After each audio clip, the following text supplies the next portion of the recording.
श्री शिवाय नमस्तोभ्यम। 6 नवंबर गुरुवार या फिर 7 नवंबर शुक्रवार से प्रारंभ करें ये नया उपाय, जो कि है संतान प्राप्ति उपाय। कैसे करना है आपको ये उपाय?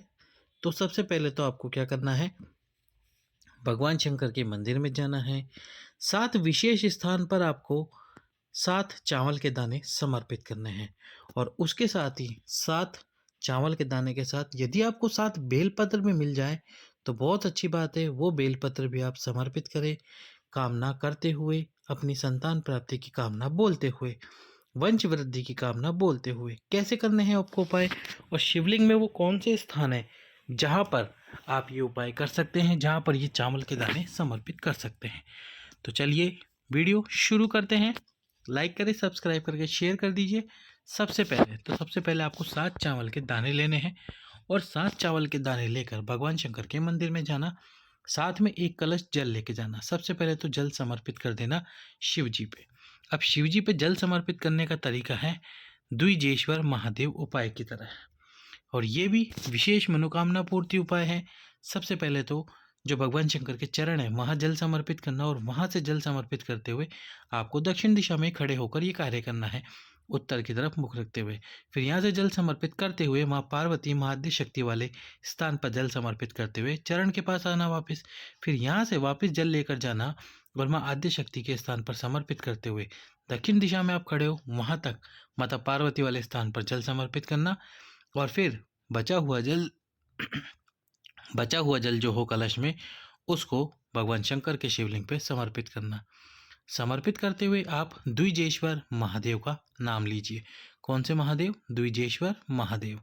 अब इसके बाद में आपको समर्पित करने हैं 7 चावल के दाने। अब 7 चावल के दाने में सबसे पहला स्थान जो आप अपनी कामना करते हुए समर्पित करोगे, ये जो माता पार्वती का स्थान है, शिवलिंग के विपरीत वाला स्थान, शिवलिंग के जो बिल्कुल विपरीत वाला स्थान है, माँ आद्य शक्ति, माँ जगतजननी का स्थान, यहाँ पर आपको पहला चावल का दाना समर्पित करना है। दूसरा चावल का दाना आपको समर्पित करना है भगवान शंकर के शिवलिंग पर। शिवलिंग पर दूसरा चावल का दाना समर्पित कीजिए, और समर्पित करके अपनी कामना बोलिए। तीसरा चावल का दाना आपको समर्पित करना है भगवान शंकर और माता अशोक सुंदरी के बीच में जो स्थान है, उस जगह पर। यह स्थान गुरुजी ने बताया है 64 योगिनियों का स्थान। तो यहाँ पर आपको समर्पित करना है ये एक चावल का दाना।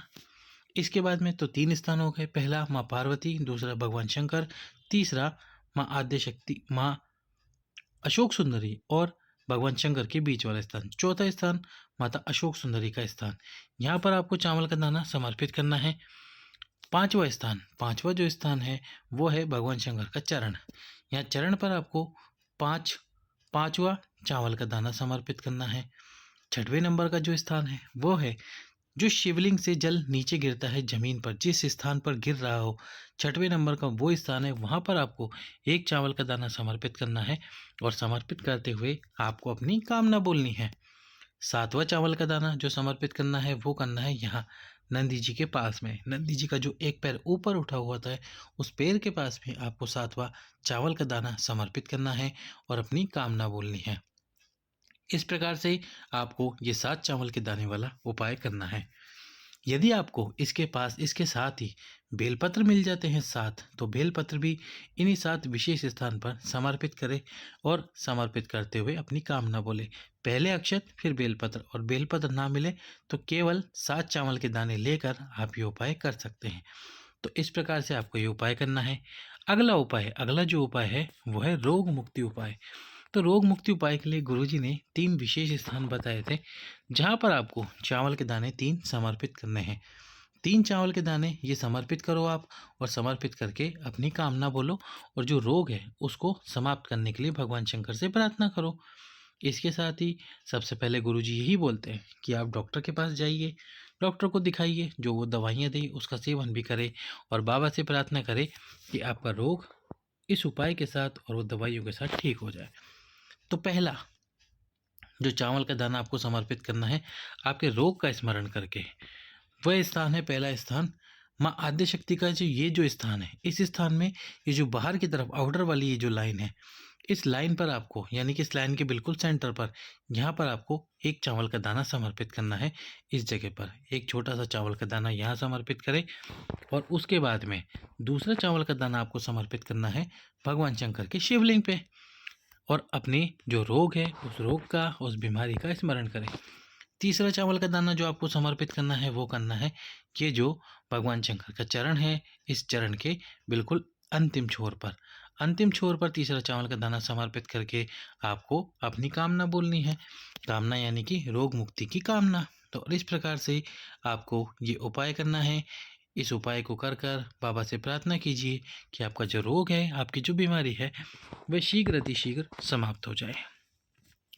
अब चलते हैं अगले उपाय की तरफ। अगला जो उपाय है, यदि आपको ऐसा लगता है कि घर परिवार में किसी भी प्रकार की समस्या है, किसी भी प्रकार का दोष आपको लगता है कि कोई दोष है, कोई किसी भी प्रकार का रोग है, या घर में कोई भी ऐसा व्यक्ति है जो कि चिड़चिड़ा है, या फिर आपके परिवार में शांति नहीं, तो आप एक कलश जल ले लीजिए।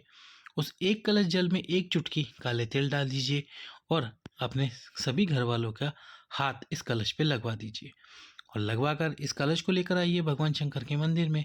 और भगवान हाटकेश्वर महादेव, कौन से महादेव? हाटकेश्वर महादेव के नाम से आपको ये कलश का जल भगवान शंकर के शिवलिंग पे समर्पित कर देना है। आपके परिवार का नाम लीजिए, आपके परिवार का गोत्र बोलिए, और गोत्र बोलकर आपको ये कार्य कर लेना है। यदि एक बेलपत्र आपको मिल जाए तो भगवान शंकर के शिवलिंग पे जो जलाधारी होती है, जिसमें से बूंद बूंद जल शिव जी पे गिरता रहता है, तो उस जलाधारी की बिल्कुल जो जहाँ से बूंद बूंद जल गिरता है नीचे, उसमें आपको एक बेलपत्र फंसा देना है। यानी एक बेलपत्र की जो नीचे वाली डंडी होती है, वो इस कलश में जो नीचे की तरफ एक छोटा सा होल होता है, उसमें आपको एक बेलपत्र फंसा देना है। और बेलपत्र फंसाते समय भी आपको हाटकेश्वर महादेव का नाम लेना है। तो इस प्रकार से आपको करना है ये हाटकेश्वर महादेव वाला उपाय, आपके परिवार की खुशियों के लिए और शांति के लिए।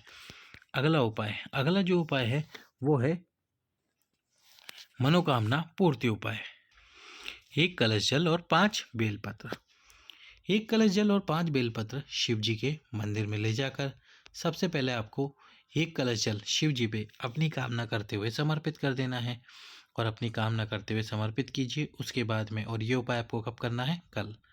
अपनी कामना बोलने के बाद में आपको सबसे पहला बेलपत्र भगवान गणेश जी के स्थान पर समर्पित करना है, दूसरा बेलपत्र भगवान कार्तिकेय जी के स्थान पर समर्पित करना है, तीसरा बेलपत्र माता अशोक सुंदरी के स्थान पर समर्पित करना है, चौथा बेलपत्र माँ आद्य शक्ति माँ जगत जननी के हस्त कमल पर समर्पित करना है, पांचवा बेलपत्र भगवान शंकर के शिवलिंग पे समर्पित करना है। और इस प्रकार से आपको ये बेलपत्र समर्पित करते हुए अपनी कामना बोलनी है। अपनी कामना बोलकर बाबा से प्रार्थना कीजिए कि ये आपकी कामना शीघ्र अतिशीघ्र पूर्ण कर दे। तो मनोकामना पूर्ति के लिए कीजिए ये उपाय। सभी भक्तों को श्री शिवाय नमस्तुभ्यम। हर हर महादेव।